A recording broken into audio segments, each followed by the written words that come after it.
I read 378 books in 2022. The subjects ran the gamut from army regulations, biographies, philosophy, religious books. I read a little bit about everything. Of the 378 books, I can only say that one or two of them weren't worth my time. All the rest of them, in some way, shape, or form, were worth my time. These are the 10 best books that I read in 2022 that I would recommend checking out in 2023. They're in no particular order from best to worst. They're just the top 10 and the top 10 books that resonated the most with me. The first book that I read in 2022 that resonated the most with me is called Goodbye Things by Fumio Sasaki. This is a book on minimalism, and this is a book on the author's journey from having a lot of things, buying a lot of things, focusing a lot on his personal possessions, to slowly over time becoming a minimalist and getting rid and discarding a lot of his stuff. Over the course of the book, he details and explains how he became a minimalist, the strategies he uses, and he gives a lot of advice on how to discard things, how to cope with discarding things that you thought might bring you joy, and practical tips that you can use. I've read a few books on minimalism. I've tried to listen to a few podcasts on minimalism, but nothing resonated as much with me as this book. He was very humble about how he came across, but he was also very honest. He talked a lot about his struggles with alcohol. He talked a lot about his struggles with trying to impress people, with buying a lot of things. He is truthful about how having too many things was slowly taking over his life and how he wasn't happy because of it. The second book is The Prophet by Khalil Gibran. The Prophet is one of the most famous books in the world. Most people who read books know about the Prophet or have heard about the Prophet. I first heard about the Prophet in one of Tim Ferriss's books. I think that it was either in Tools of Titans or Tribe of Mentors. Someone that he interviewed in one of those books, if I'm not mistaken, recommended The Prophet. That was the first time I had heard of it. And then I believe I had heard of it in other books, but I just couldn't remember where I had read about it or what podcast it was on. But I had heard about it multiple times and about how prophetic and how meaningful it was to the people who read it. I picked it up in Marine City, Michigan. When we were visiting Marine City, we went to this bookstore and I saw it and I picked up a hard copy of it. And it was one of the best purchases I've ever made. Last Christmas, I bought a copy for my mom, and it's a book that I think that everybody should read. The wisdom, the advice is second to none in that book. And the book essentially talks about a prophet who was stranded in a city for, I think it's a decade or 12 years. And the ship to take him home comes to the port, comes to the harbor of the city that he's been staying at. And while he's been staying in this city, because of his wisdom, his kindness, and his humility, he's gathered a following. And the people come to him before he leaves and they ask him questions about life. They ask him questions about speaking. They ask him questions about love. They ask him questions about work. And then he simply riffs on about all these different subjects. And the wisdom is so awesome in this book. It's hard to explain. I can't. It's indescribable. It's something that you just have to read. The third book is Jesus and John Wayne by Kristen Dumais. Now, this channel is not a platform for me to talk about religious beliefs or politics or anything along those lines. So I'm not going to entertain any of that or share and go too into detail about my religious beliefs or anything along those lines. That's not what this channel is for. What I like to do in my life is avoid talking about religion and politics with people I don't know, and even people I do know. They're two subjects, especially over the past 2 years, that have become difficult to talk about and sensitive in the wrong way to talk about with people. What I will say about this book is that it really hit home with me because I did grow up in evangelical church, and I do have some tough memories and scar tissue and deprogramming that I've had to do. Not blaming anybody for it. It's just something that happened. And I know that the people in my life that were in that church and that brought me to that church had, most of them had pure motives. So I'm not blaming anybody. But this book hit home for me because it essentially recounted what my childhood was like. And I had no idea what I was experiencing going to the church I was going to. I thought that the way that I was taught and the way I was thinking back then was the only way. But I don't believe that anymore. I've become more open to other ways of thinking. I listen more and I try to consider that maybe what I was taught was not necessarily wrong, but maybe it wasn't the only way. So it was a recounting of my childhood, all the history of the evangelical church. She explains it all very well. She backs it up by research and fact, and it's very well written and easy to listen to on Audible. What I appreciate about Kristen Dumais the most is that she doesn't try to attack anybody. All she does is she writes about the facts, she echoes what she researches, and then she leaves it up to the reader to interpret what she wrote and to make decisions, if any, based on what she wrote. The fourth book is How to Release Anxiety by Gabrielle Bernstein. This is an Audible recording done when COVID started to subside, the vaccine had rolled out, and people were again allowed to gather in public areas. Gabrielle Bernstein is an author who writes about meditation, mindfulness, awareness, and things of that nature.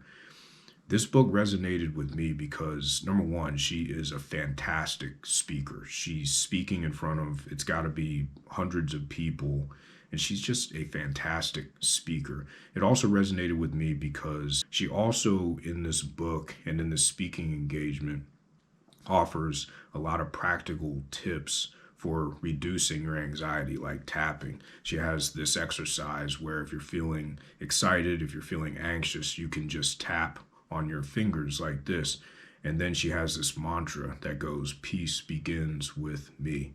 And it does work. I've done that before in situations since reading this book where I start to get anxious, whether it's at work, whether it's at home, whether it's anywhere, and it does work, and it works almost immediately.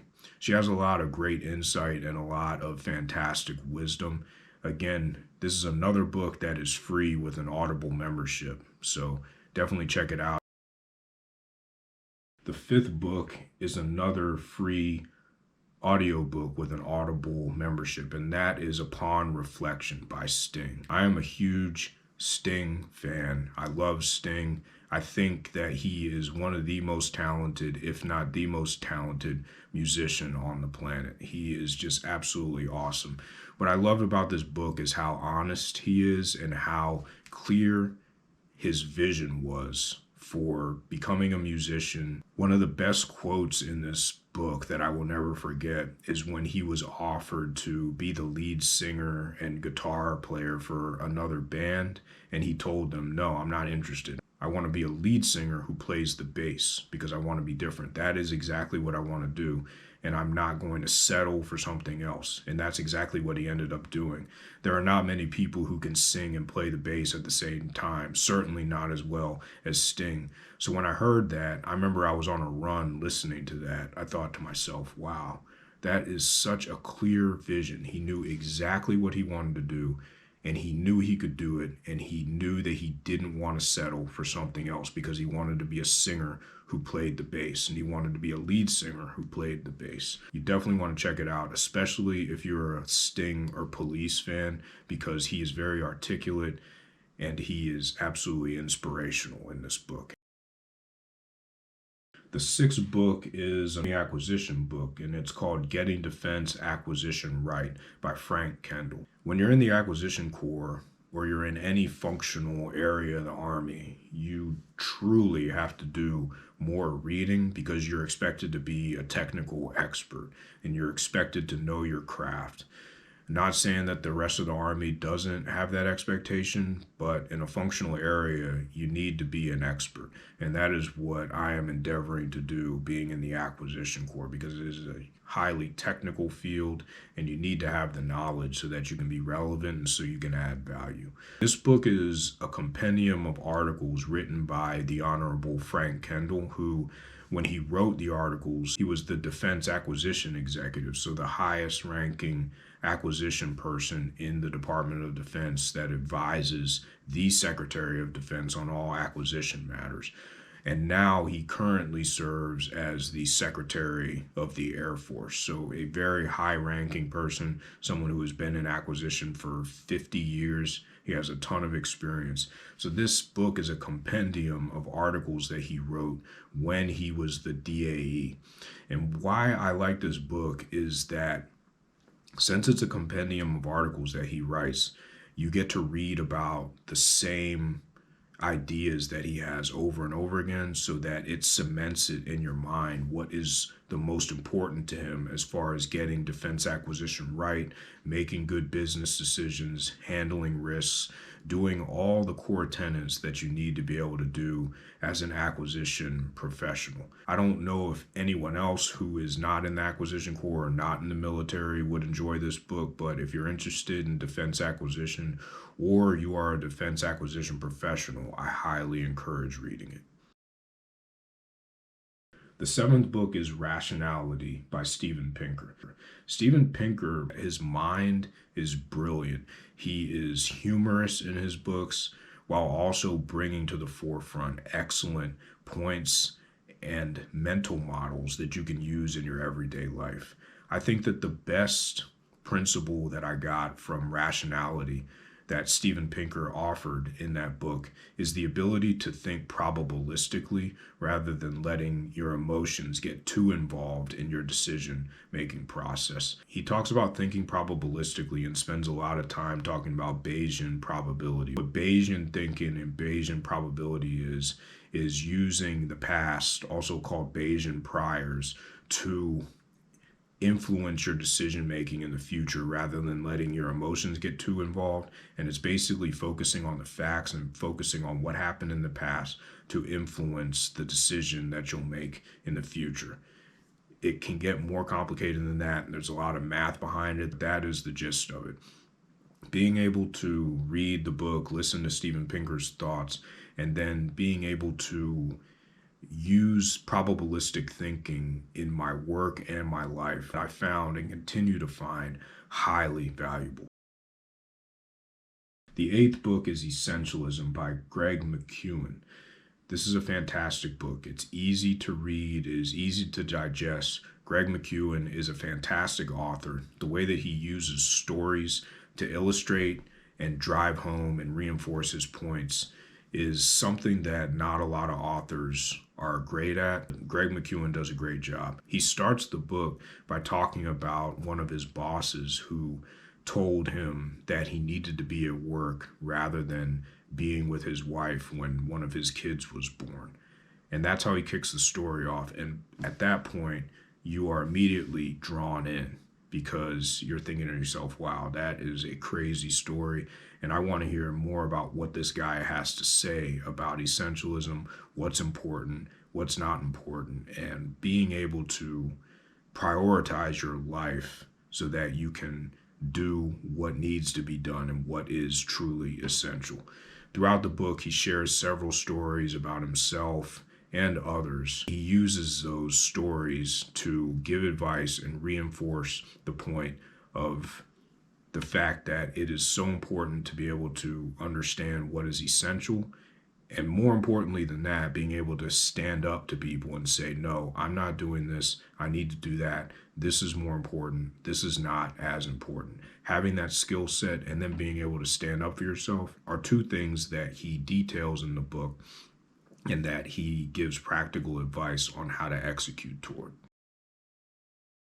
Book number 9, Start with No by Jim Camp. It's a negotiating book. I actually found this book at my job and it was sitting in a free book pile. And I thought that was interesting. So I picked it up. And when I picked it up, I could not put it down. It was excellent. It debunks all the theories of win-win negotiations. What Jim Camp does in this book is he says, start every negotiation with no. Because when you start with no, then you can actually get to the root of the problem because it forces people to start thinking. When you say yes, that ends everything. A yes ends the negotiation, and then the two people walk away, but they may be walking away with something that is not optimal for either one of them, and they both may leave things on the table. So starting with no is a great principle to be able to continue the negotiation and find out what is truly important to you and what's truly important to the person you're negotiating with. I've used this a lot at work. I've used this a lot both at my prior job and the job that I'm currently in right now. And it does work. It does work because you get to the root of the problem, you get what's most optimal for you most of the time, and you end up getting what's more optimal for the other person most of the time. And it encourages communication rather than shutting off communication. Number 10 is Being Mortal by Atul Gawande.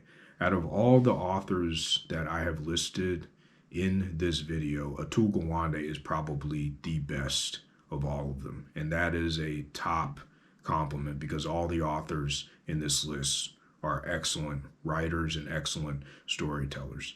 This book's subject matter is not pleasant. It's about dying, it's about death, and it's about how you deal with that, both if you have a loved one who is dying or if you yourself are dying. He goes through several stories and several vignettes, both personal and about patients that he had because he is a surgeon at a hospital in Boston. He's able to expertly talk about palliative care, hospice, and what's truly important is continuing to treat the disease more important than having a dignified end of life and just treating the symptoms. We don't know. Every situation is different, and that's the premise of his book. And what I respect most about him is he shares a deeply personal story about his dad's cancer diagnosis and how he and his family dealt with it, how his dad dealt with it. I have a lot of respect for him for writing about that and being vulnerable. He has several other books. I have read one of his other books called The Checklist Manifesto, and it's just as good as Being Mortal. But Being Mortal is a great book. I think everyone should read it because unfortunately, everyone does die and everyone will have to deal with a loved one, whether that's a parent, a grandparent, a spouse passing away. That's it for this video. Thanks a lot for checking it out. Hopefully you'll check out one of these books. If you do, let me know what you think in the comment section below. I'd love to hear from you. Until next time, stay safe, stay healthy, jump rope to freedom. Peace. Take care.